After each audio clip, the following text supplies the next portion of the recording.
ओम श्री महालक्ष्मी देव्यै नमः। आप सभी को महालक्ष्मी व्रत की हार्दिक शुभकामनाएं। आज की इस वीडियो में मैं आपको 16 दिन तक चलने वाले महालक्ष्मी व्रत की पावन कथा सुनाने जा रहा हूं। तो अपने इष्ट देव को प्रणाम करते हुए आज की कथा को शुभारंभ करते हैं। पौराणिक कथा के अनुसार प्राचीन काल में एक बार एक गांव में गरीब ब्राह्मण रहता था। वह भगवान श्री हरि विष्णु का परम भक्त था। एक दिन उसकी भक्ति से खुश होकर के भगवान श्री हरि विष्णु ने उसे दर्शन दिए और मनचाहा वरदान मांगने को कहा। ब्राह्मण ने कहा कि उसके घर में हमेशा लक्ष्मी जी का वास हो। इस इच्छा को जानने के बाद में भगवान श्री हरि विष्णु ने कहा कि उसे लक्ष्मी जी तो प्राप्त हो सकती हैं, लेकिन उसके लिए थोड़ा प्रयत्न करना होगा। भगवान विष्णु ने कहा कि मंदिर के सामने एक स्त्री रोज आती है और यहाँ आकर के उपले पाटती है। तुम बस अपने घर उन्हें आने का निमंत्रण दे देना। वह स्त्री ही साक्षात माँ भगवती लक्ष्मी है। अगर वह स्त्री तुम्हारे घर आती है तो तुम्हारा घर धन धान्य से भर जाएगा। इतना कह करके भगवान विष्णु अदृश्य हो गए। अगले दिन सुबह 4 बजे ही ब्राह्मण मंदिर के सामने बैठ गया और जब धन की देवी माँ भगवती लक्ष्मी उपले पाथने आई तो ब्राह्मण ने उन्हें अपने घर में आने का निमंत्रण दिया। ब्राह्मण के वचन को सुनकर के लक्ष्मी जी समझ गईं कि यह सब विष्णु भगवान का किया धराया है। माता लक्ष्मी जी ने कहा कि तुम 16 दिन तक महालक्ष्मी जी के व्रत को विधि पूर्वक करो और रात्रि में 17वें दिन चंद्रमा को अर्घ दो तो मैं तुम्हारे घर अवश्य आऊँगी।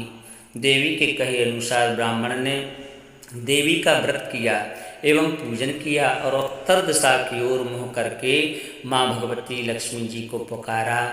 अपने वचन को पूरा करने के लिए धन की देवी लक्ष्मी प्रकट हुई और उन्होंने गरीब ब्राह्मण के हर कष्ट को दूर कर दिया और उसके घर को सुख और संपत्ति से भर दिया।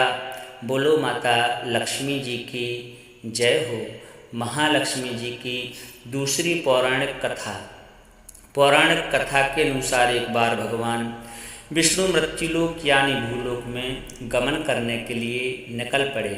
माता लक्ष्मी जी ने भी निवेदन किया कि वह भी उनके साथ में आना चाहती हैं। भगवान श्री हरि विष्णु उनके स्वभाव से परिचित थे, इसलिए पहले ही उन्होंने यह कहा कि मैं आपको एक शर्त पर ही साथ लेकर चल सकता हूँ।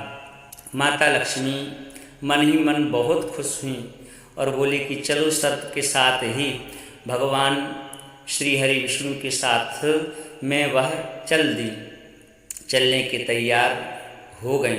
माता लक्ष्मी जल्दी से बोली कि मुझे सारी शर्तें मंजूर हैं। भगवान विष्णु ने कहा जो मैं कहूँ, जैसा मैं कहूँ आपको वैसा ही करना होगा। माता बोली ठीक है, आप जैसा कहेंगे ना मैं वैसा ही करूँगी।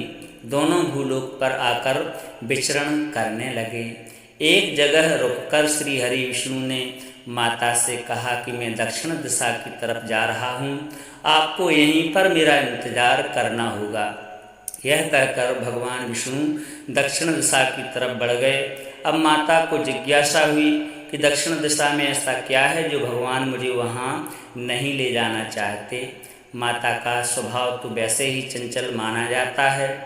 उनसे वहाँ ज़्यादा देर तक नहीं रुका गया और वे भगवान श्री हरि विष्णु की तरफ बढ़ने लगी। आगे जा माता को सरसों का खेत दिखाई दिया। उसकी सुंदरता ने माता का मन मोह लिया। वह फूलों को तोड़ करके अपना श्रृंगार करने लगी। इसके बाद वे कुछ ही दूर आगे बढ़ी थीं कि गन्ने के खेत उन्हें दिखाई दिए। उन्हें गन्ना चूसने की इच्छा हुई तो गन्ने तोड़ करके उन्हें चूसने लगी कि भगवान विष्णु वापस आ गए। सरसों के फूलों से सजी माता लक्ष्मी को गन्ना चूसते हुए देख करके भगवान विष्णु उन पर क्रोधित हो गए। भगवान ने कहा कि आपने शर्त का उल्लंघन किया है। मैंने आपको वहाँ रुकने के लिए कहा था, लेकिन आप वहाँ नहीं रुकी और यहाँ किसान के खेतों से फूल और गन्ने तोड़ करके आपने अपराध किया है। इसकी आपको सज़ा तो मिलेगी ही। भगवान विष्णु ने माता लक्ष्मी जी को 12 साल तक किसान की सेवा करने का श्राप दे दिया और स्वयं क्षीर सागर में चले गए। अब विवश होकर के माता लक्ष्मी जी को किसान के घर में रहना पड़ा। एक दिन माता लक्ष्मी जी ने किसान की पत्नी को देवी लक्ष्मी जी की प्रतिमा की पूजा करने को कहा और बोला कि इससे तुम जो भी मांगोगी तुम्हें मिलेगा। किसान की पत्नी ने वैसा ही किया। कुछ ही दिनों में उसका घर धन धान्य से भर गया। हंसी खुशी समृद्धि में 12 साल का समय बीत गया। जब भगवान श्री हरि विष्णु माता लक्ष्मी जी को वापस लेने के लिए आए तो किसान ने माता को ना जाने का हठ किया। इस पर माता लक्ष्मी जी ने कहा कि जो भी भक्त मेरी 16 दिनों तक विधि पूर्वक पूजन करेगा वह उसके घर में कभी ऐसा नहीं हुआ कि माँ भगवती लक्ष्मी उसके घर में कभी नहीं रोकेंगी। उसके घर में माता लक्ष्मी जी का वास हो जाएगा और उसके सभी संकटों को माँ भगवती हरण कर लेंगी और उसका घर धन धान्य से भर देंगी। इस दौरान उन्हें दिखाई देंगी माँ भगवती लक्ष्मी जी।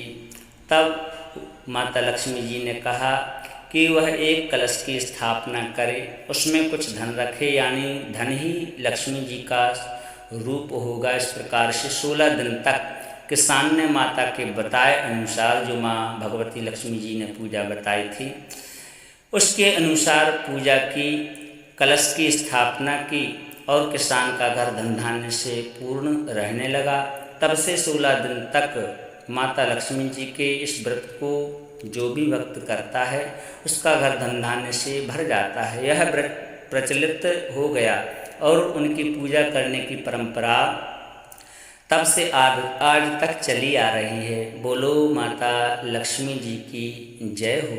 इस कथा को सुनने के लिए बहुत बहुत धन्यवाद। यदि आपको यह वीडियो पसंद आई हो तो दिल से लाइक करें, शेयर करें और हमारे इस चैनल के लिए सब्सक्राइब अवश्य करें। बोलिए माँ भगवती लक्ष्मी मैया की जय।